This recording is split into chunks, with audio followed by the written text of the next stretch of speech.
बेटा, सभी बच्चे ध्यान से सुनेंगे, वीडियो को ध्यान से देखेंगे तो ही बात समझ में आएगी। देखो, एनसीईआरटी की किताबें ऐसी नहीं हैं कि जिनमें हम सीधे उत्तर निशान लगा दें किताब में और आप कर लें। बहुत कम ही प्रश्न ऐसे मिलेंगे जिनके उत्तर डायरेक्ट बुक में हैं। हाँ, कोशिश करूँगी कि आपको पाठ अच्छे से समझ में आए ताकि आप प्रश्नोत्तरों को कर सकें। लेकिन उसके लिए आपको मेरे द्वारा जो YouTube पर वीडियो डाले जा रहे हैं, आपको लिंक भेजा जा रहा है, उसको आप खोल कर देखिए, तभी आप पाठ को समझ पाएंगे। किताबें खरीद लीजिए, कोर्स आ गया है। 4 किताबें हैं, एक भूगोल की पुस्तक है, एक अर्थशास्त्र की है, एक राजनीति विज्ञान है और एक इतिहास है। 4 किताबें चलती हैं। अब तक मैं आपको भूगोल के 2 पाठ पढ़ा चुकी हूँ। अब मैं आपको आज से अर्थशास्त्र का पाठ पढ़ाना शुरू करूँगी। अर्थशास्त्र के पाठ 1 का नाम है विकास। विकास मतलब कि उन्नति, विकास मतलब कि हम आगे क्या करना चाहते हैं। इसी तरह से किसी देश का विकास, जैसे हम कहते हैं ना हमारा देश विकास कर रहा है। 2 तरह के देश हैं, एक तो विकसित और एक विकासशील। हमारा भारत बच्चों विकासशील देश में आता है, जो विकास की ओर अग्रसर है।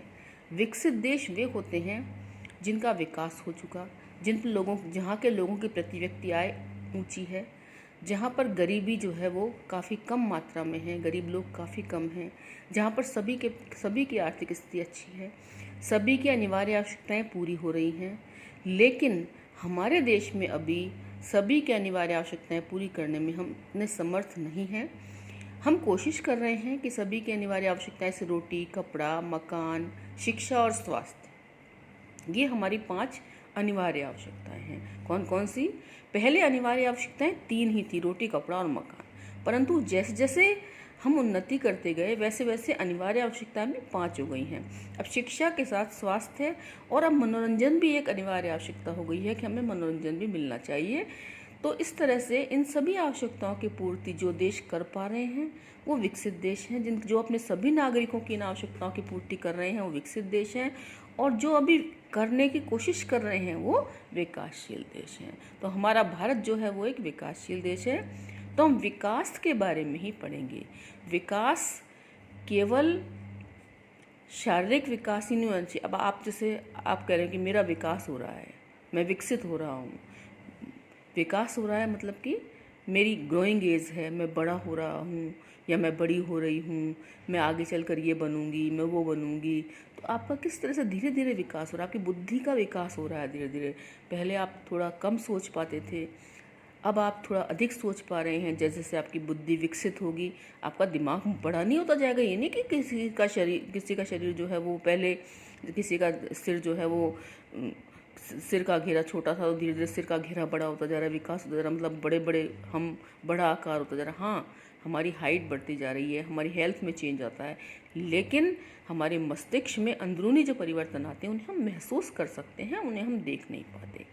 जैसे जैसे हम बड़े होते जाते हैं हमें समझ विकसित होती जा रही है। तो ये विकास पाठ हम आज पढ़ा रहे हैं। विकास अथवा प्रगति की धारणा हमेशा से हमारे साथ है। हमारी आकांक्षाएं और इच्छाएं हैं कि हम क्या करना चाहते हैं और अपना जीवन कैसे जीना चाहते हैं। इसी तरह हम विचार रखते हैं कि कोई देश कैसा होना चाहिए, हमें किन अनिवार्य वस्तुओं की आवश्यकता है, क्या सभी का जीवन बेहतर हो सकता है, लोग मिलजुल कर कैसे रह सकते हैं, क्या और आर्थिक समानता हो सकती है। विकास इन सभी प्रश्नों पर विचार करने और इन लक्ष्यों को प्राप्त करने के उपायों से जुड़ा है। यानी कि हमें किन अनिवार्य वस्तुओं की आवश्यकता है, मैंने अभी बताया आपको कि हमारी कौन कौन सी बहुत ज़रूरी आवश्यकताएं हैं। इन सभी, क्या सभी का जीवन बेहतर हो सकता है। विकास, जब हम विकास करने की बात सोचते तो हम ये सोचते हैं क्या सभी को हम बेहतर जीवन में ला सकते हैं, लोग मिलजुल कर कैसे रह सकते हैं, क्या और अधिक आर्थिक समानता हो सकती है। विकास इन सभी प्रश्नों पर विचार करने, लक्ष्यों को प्राप्त करने के उपायों से जुड़ा है। यह काम जटिल है, जटिल मीन्स कठिन है, और हम इस अध्याय में इस विकास को समझने की प्रक्रिया शुरू करेंगे। आप ऊंची कक्षाओं में इन मुद्दों को अधिक गहराई से सीखेंगे। मैंने कहा ना, जैसे जैसे आप बड़े होंगे आपका मस्तिष्क विकसित होगा। जब हम छोटे थे तो हमें छोटे रूप में समझाया जाता था, जब हम थोड़े बड़े हो रहे हैं तो हमारा और थोड़े विस्तृत रूप में आ रहा है, और जब हम और बड़े हो जाएंगे, जब हम कॉलेज में पढ़ने लगेंगे, तो ये चीज़ें और विस्तृत रूप में आ जाएंगी। यानी कि जैसे जैसे हमारे मस्तिष्क का विकास होगा, शिक्षा का विकास भी उसी तरह से होता जाएगा। इसके अतिरिक्त ऐसे बहुत से प्रश्नों के उत्तर आपको अर्थशास्त्र में ही नहीं बल्कि इतिहास और राजनीति विज्ञान के पाठ्यक्रम में मिलेंगे।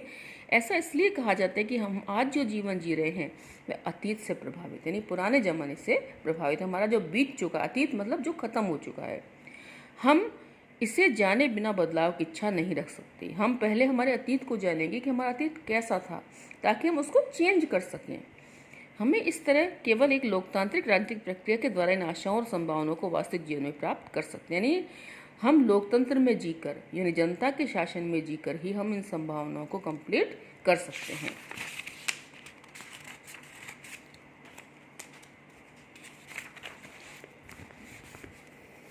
अब बात आती है विकास क्या वादा करता है, विभिन्न व्यक्ति और विभिन्न लक्ष्य।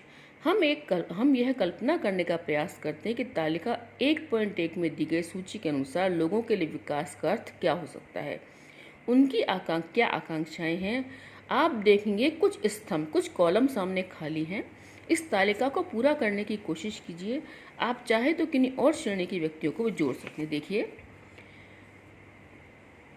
कुछ श्रेणियां दे रखी हैं, उनके विकास के लिए उनके क्या क्या लक्ष्य हैं, उनकी आकांक्षाएं क्या क्या हैं, ये सब दे रखा है। विभिन्न श्रेणी के लोगों के विकास। एक भूमिहीन ग्रामीण मजदूर क्या सोचता है विकास के बारे में, यानी जिसके पास भूमि नहीं है और वो मजदूर है, किसी और की भूमि पर खेती करता है। काम करने के अधिक दिन और बेहतर मजदूरी। वो क्या सोचता है कि ज़्यादा दिन मैं काम कर पाऊँ, मुझे मजदूरी अच्छी मिले। स्थानीय स्कूल उसके बच्चे को उत्तम शिक्षा प्रदान करने में सक्षम है, यानी जो स्थान उसके आसपास जो गवर्नमेंट स्कूल है वो उसके बच्चे को अच्छी शिक्षा दे। कोई सामाजिक भेदभाव नहीं हो उसके साथ, उसको गरीब अमीरी के भेदभाव से दूर रखा जाए। और गांव में से वे भी नेता बन सकता है। और वह ये भी सोचता है कि जिस गाँव में रहता है तो वो नेता बनने का हकदार वो भी है। यानी एक भूमिहीन ग्रामीण मजदूर जो है वो ये चीज़ सोचता है। क्या क्या सोचता है वो? पहली बात तो वो सोचता है कि ज़्यादा काम के दिन मिले, क्योंकि उसके पास खुद की ज़मीन नहीं है। इसलिए वो चाहता है कि अधिक से अधिक खेती हो लोगों को दूसरों के ज़मीनों पर, ताकि मुझे ज़्यादा काम मिले, अच्छी मजदूरी मिले, आसपास जो स्कूल है उनमें अच्छी शिक्षा हो ताकि मेरे बच्चे पढ़ सकें, मेरे साथ कोई सामाजिक भेदभाव ना हो। और सबसे बड़ी बात है कि गाँव में मैं भी नेता बनने की कतार में लगूँ। अब है पंजाब का समृद्ध किसान, जिसके पास बहुत सारी ज़मीन है। वो क्या सोचता है? उसकी सोच अलग है। किसानों को उसकी उपज के लिए ज़्यादा समर्थन मूल्य और मेहनती और सस्ते मजदूर द्वारा उच्च पारिवारिक आय सुनिश्चित करना। वो क्या चाहता है कि जो सरकार है उसकी खेती की जो पैदावार हुई है उसको अच्छे मूल्य पर खरीदे। समर्थन मूल्य यानी कि सरकार क्या करती है, हर वर्ष जितने भी किसान होते हैं उनसे जो उनकी उपज होती है उसका एक निश्चित दाम तय करके उनसे खरीद लेती है। उसके बाद उन्हें अपने खाद्य वितरण निगम के कार्यालयों में जो होते हैं भंडार, उनमें रखती है और उसके बाद अनाज को मार्केट में बेचती है। और उसके अलावा उस अनाज को, जो आपने देखा होगा कि गरीबों को भी जो है वो राशन कार्ड से अनाज दिया जाता, तो वो अनाज कहाँ से आता? वो अनाज किसानों से समर्थन मूल्य पर खरीदा जाता है। कुछ तो किसान स्वयं ही बेच देते हैं मार्केट मंडियों में आकर, और कुछ किसान जो है वो समर्थन मूल्य पर, एक निश्चित मूल्य पर गवर्नमेंट को बेच देते हैं। तो वो पंजाब किसान क्या चाहता है कि उसको अच्छा समर्थन मूल्य मिले, उसका गेहूँ अच्छी तरह बिके। और वो दूसरी बात क्या चाहता है कि उसे मेहनती मजदूर मिले और सस्ते मजदूर मिले।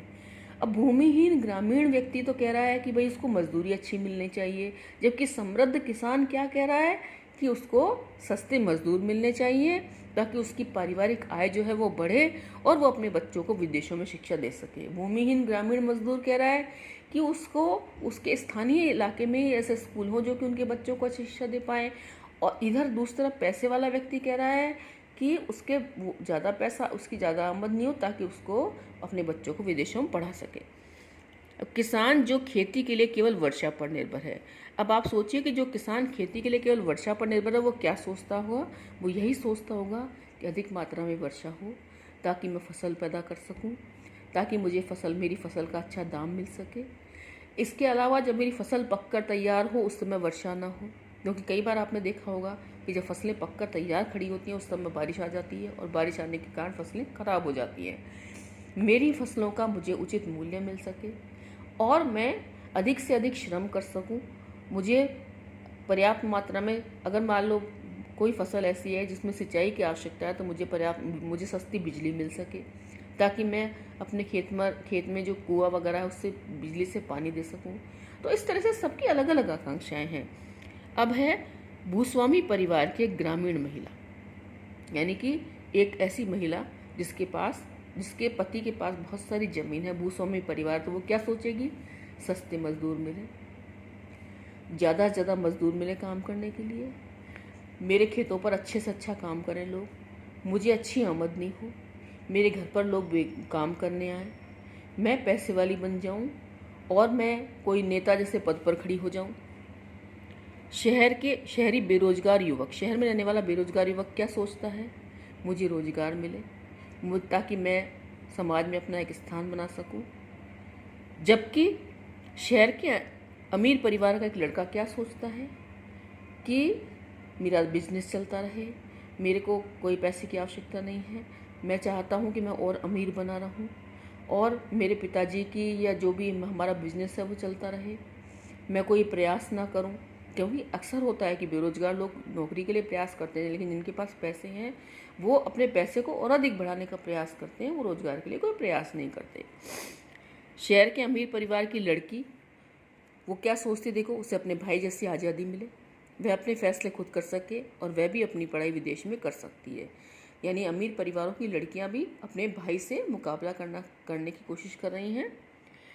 नर्मदा घाटी का एक आदिवासी, यानी कि जिसकी ज़मीन जो है वो पानी में डूब गई है क्योंकि उसके वहाँ पर एक घाटी परियोजना बन गई है, वो क्या सोचता है? मेरी ज़मीन का अच्छा दाम मिले, मेरा घर यहाँ से उजाड़ा ना जाए।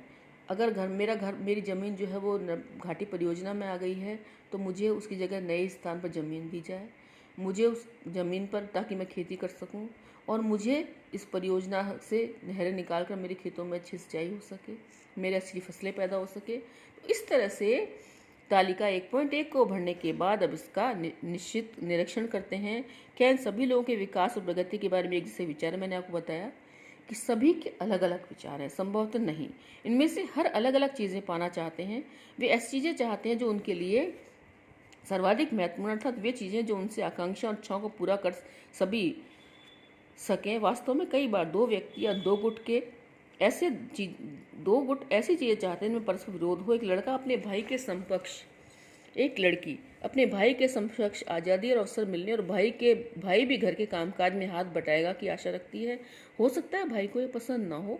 इसी तरह अधिक बिजली पाने के लिए उद्योगपति ज़्यादा बांध बनाना चाहते हैं, लेकिन इससे ज़मीन जलमग्न हो जाती है और लोगों का जीवन अस्त व्यस्त हो जाता है। और जो बेघर हो जाएं, जैसे कि आदिवासी, वे इसका विरोध करते हैं और हो सकता है कि वे अपने खेतों की सिंचाई के लिए केवल छोटे चेक बंद या तालाब पसंद करें।